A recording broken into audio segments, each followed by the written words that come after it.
Nicole Dickey. Customer A. Pineda, Akil, Aiden and Axel. Customer Carl, Rish and Mika. Nabuhay po tayo. Thank you.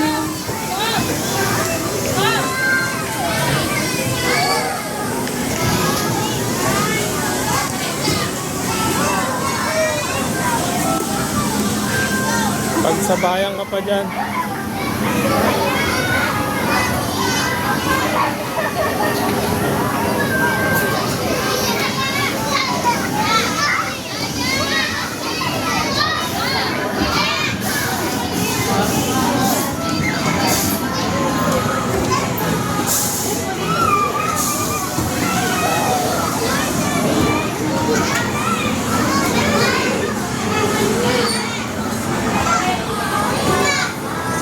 Para sa lahat ng magulang, nagpipray kung bawal ang pagkain at inumin sa loob ng palaruan.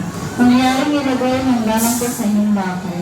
Iwasan po natin mga agos o itapo ng mga buya palabas ng depot area